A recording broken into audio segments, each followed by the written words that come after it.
Modern Crime Scope uncovers shocking real and fictional crimes, diving deep into the minds of criminals and the stories behind the headlines. Stay with us for chilling tales that keep you on the edge of your seat. Thomas and Elaine Miller thought they knew their daughter, Sarah, but the chilling truth would shatter their world. The girl they raised as perfect was hiding a darkness no one could imagine, a calculated mass killer living right under their roof. The Millers lived in a quiet suburb, in a neighborhood where everyone knew each other. Their house, with its neatly trimmed lawn and bright flowers, looked like it belonged in a magazine. Thomas and Elaine Miller were the kind of parents who took pride in their daughter's accomplishments, often sharing stories about her at local gatherings. Sarah, their 17-year-old daughter, seemed to embody the perfect teenager. She was intelligent, polite, and remarkably talented. She played the piano with a grace beyond her years and volunteered at the community shelter, helping children and elderly residents alike. Teachers praised her dedication, neighbors admired her charm, and her parents couldn't imagine a flaw in her character. Life at home was a reflection of the harmony they displayed to the world. Evenings were spent at the dinner table, where laughter and casual conversation filled the air. Weekends were reserved for outings to parks or the occasional shopping trip, and photographs of happy family moments covered the walls. On the surface, everything seemed perfect. Yet, subtle signs began to suggest that Sarah's life was not as simple as it appeared. She often spent hours alone in her room, engrossed in her computer or scribbling in notebooks that Thomas and Elaine barely noticed. Her notebooks, at first dismissed as typical teenage journaling, were filled with intricate drawings and symbols that made no sense to anyone who looked at them casually. Sarah's curiosity extended into the digital world. She maintained secret accounts on various social media platforms, often staying up late at night to communicate with people her parents didn't know. Messages were cryptic, sometimes alarming, but always carefully hidden. Thomas and Elaine rationalized it as normal adolescent exploration, unaware that their daughter's online activity painted a more disturbing picture. The more time Sarah spent online, the more her parents sensed a growing distance, though they attributed it to teenage independence rather than anything dangerous. Friends and neighbors only reinforced the illusion of normalcy.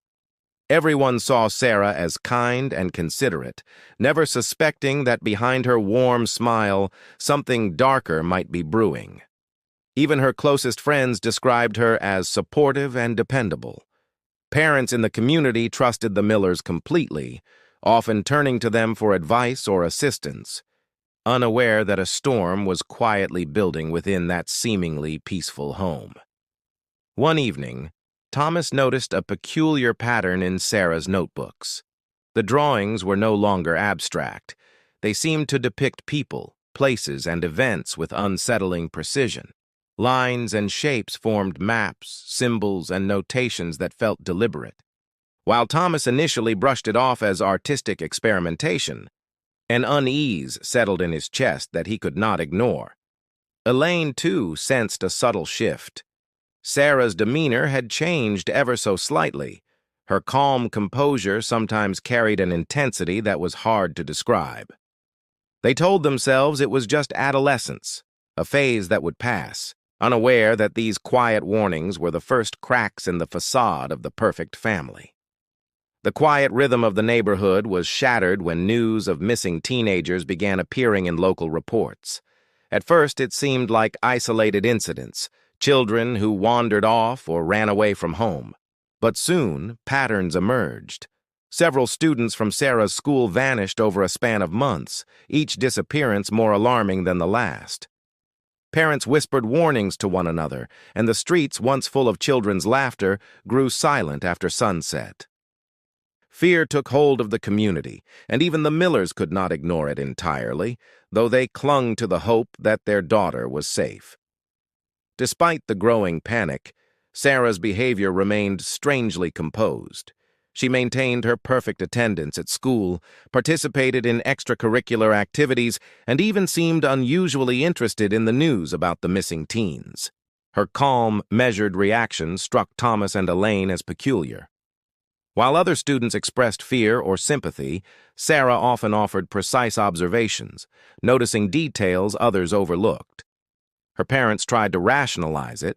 Perhaps she was simply observant, but the accuracy of her insights began to unsettle them.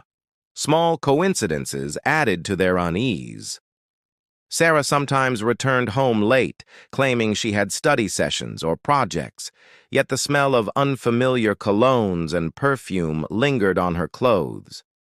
At times, she disappeared for hours without explanation, coming back with a casual air that seemed almost rehearsed. Elaine noticed that when news of a new disappearance hit the local papers, Sarah's expression remained unnervingly neutral, or sometimes oddly pleased. Thomas dismissed the feeling as paranoia, but a nagging sense of dread persisted, gnawing at the edges of his mind. The tension grew when the police organized a community watch, asking students to provide information about suspicious activity. Sarah volunteered immediately. She was eager, offering details that seemed almost too accurate. At first, Thomas and Elaine felt proud of her civic involvement, thinking their daughter was trying to help the community. But as they listened to her recount specifics about the missing teens, facts that had not been released publicly, they felt a chill that made it difficult to breathe. How could she know so much without being involved? The parents' anxiety became harder to dismiss as they watched her continue her life with seemingly effortless normalcy. She went to school, attended piano lessons, and interacted with friends as if nothing unusual was happening. Yet the Millers noticed subtle behaviors that hinted at something darker. Late-night typing, whispered phone calls, and the careful erasure of messages on her devices all pointed to secrets she was desperate to hide. The very daughter they had nurtured, praised, and loved now filled them with a fear they could not name. It was the combination of uncanny knowledge, unexplained absences, and secretive habits that planted the first seeds of doubt. Thomas and Elaine began to ask themselves questions they had never imagined. Could their daughter really be connected to these disappearances? Could the child they adored hide a darkness so profound?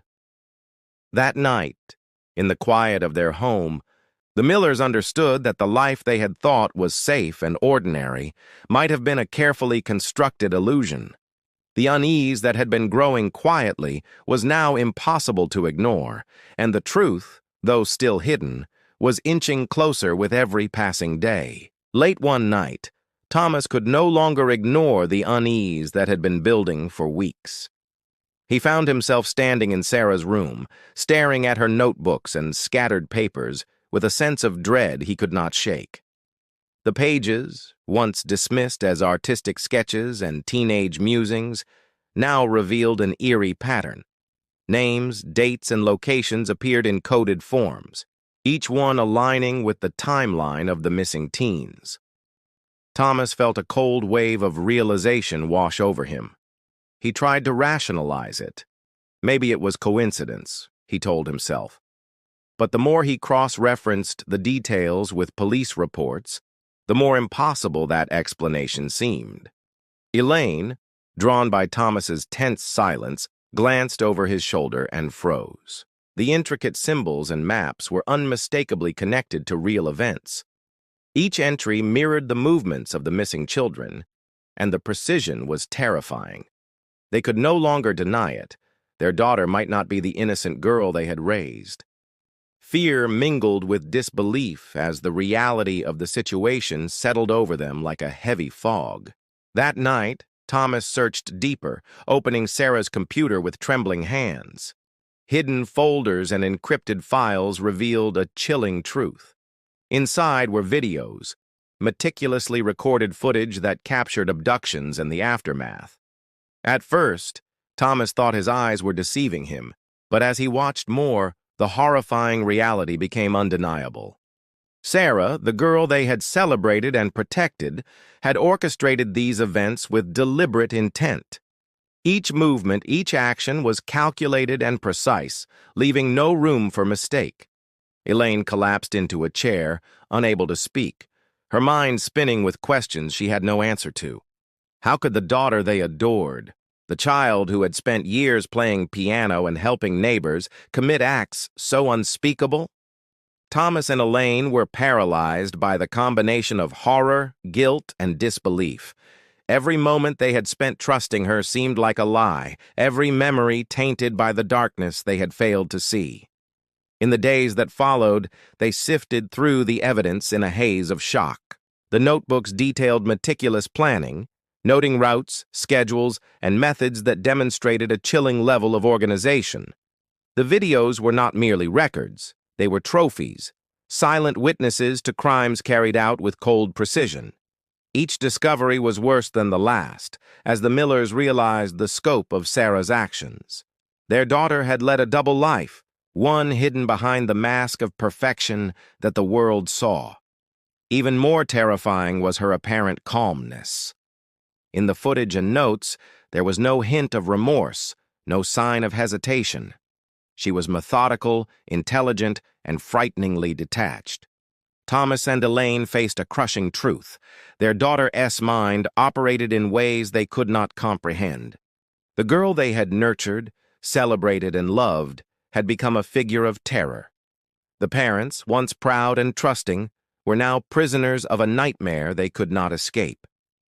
That night, as the house slept in silence, Thomas and Elaine understood something irreversible.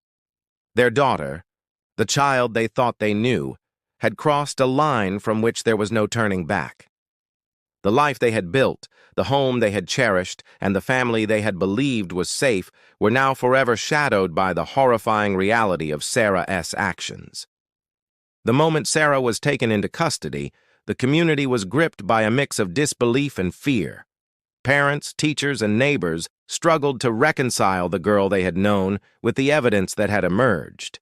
Authorities quickly discovered that Sarah had led a double life, one that was hidden behind the veneer of a perfect teenager. On the surface, she remained polite, diligent, and charming, but online and in secret, she meticulously planned her crimes.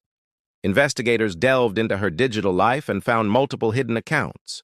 Sarah had used them to lure her victims, exploiting trust and innocence in ways that horrified even the most experienced detectives. Messages were carefully crafted to gain confidence, often promising friendship or shared interests. Each interaction had been calculated to ensure compliance and minimize suspicion. Every missing teen had some connection to her online persona, a chilling testament to the precision with which she operated. As the investigation deepened, forensic experts uncovered a treasure trove of evidence in her room and computer. Notebooks revealed exact locations, timings, and sequences of her actions. Detailed maps illustrated escape routes, hiding places, and strategies to avoid detection. The parents watched in silent horror as the scale of their daughter's planning became apparent. The meticulous records made it clear that these were not impulsive acts of a troubled teen, but carefully executed crimes carried out with precision and intent. One of the most disturbing discoveries was the collection of video recordings.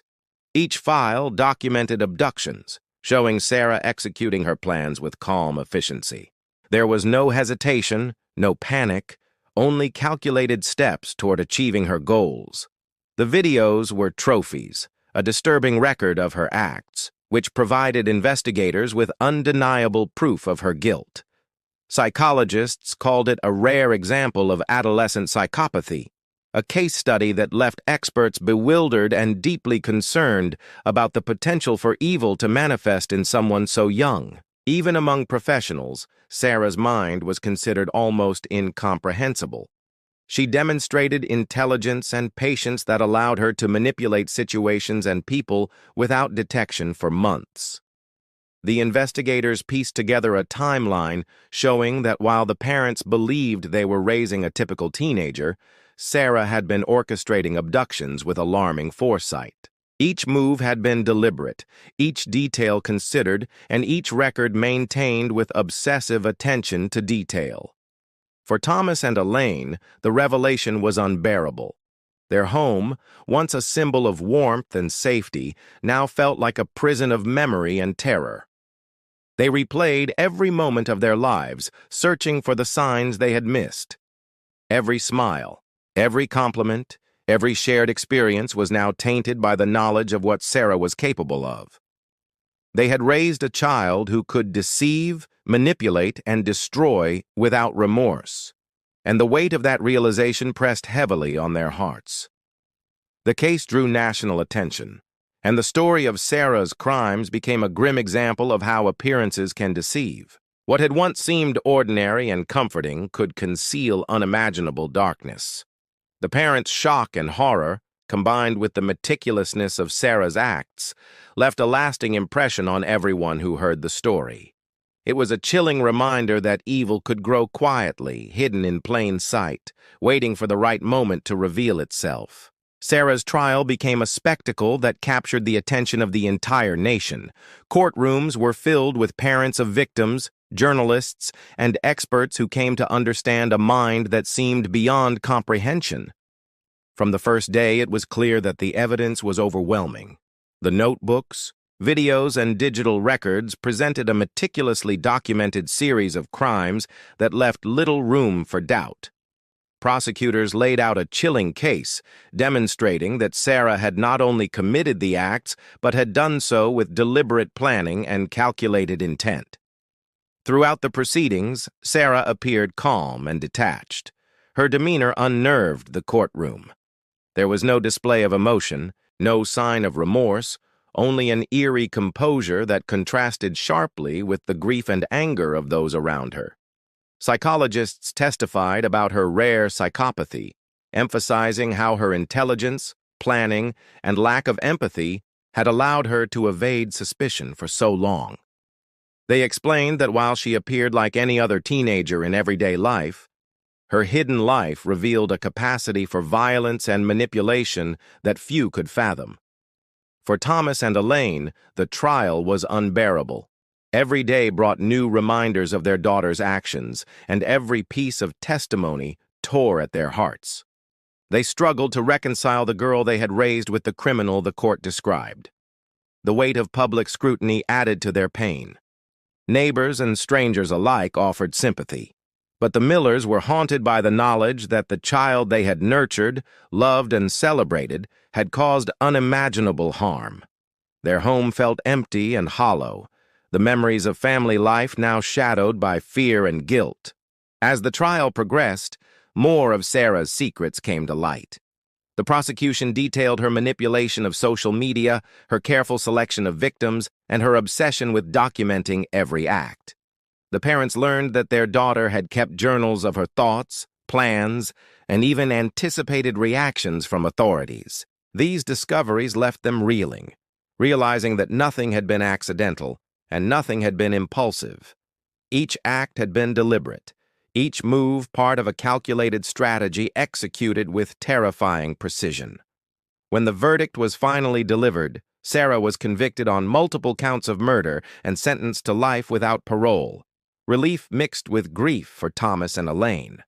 Justice had been served, yet the knowledge of what their daughter had done could never be erased. They moved to a remote town to escape the constant reminders of their former life, but the memories lingered. Every photograph, every keepsake, every echo of her presence carried the weight of the crime she had committed. In time, the Millers learned to live with their new reality, though peace remained elusive. Their story became a cautionary tale, a reminder that appearances can deceive and that darkness can hide behind even the most ordinary faces. Sarah's crimes would forever be etched in the minds of the victims' families, the community, and her own parents. It was a story of betrayal, horror, and a chilling truth. Even the child you think you know best may conceal a darkness no one can imagine. In the end, the Millers were left to carry the unbearable knowledge that evil sometimes grows quietly, unnoticed, even in the heart of a perfect home.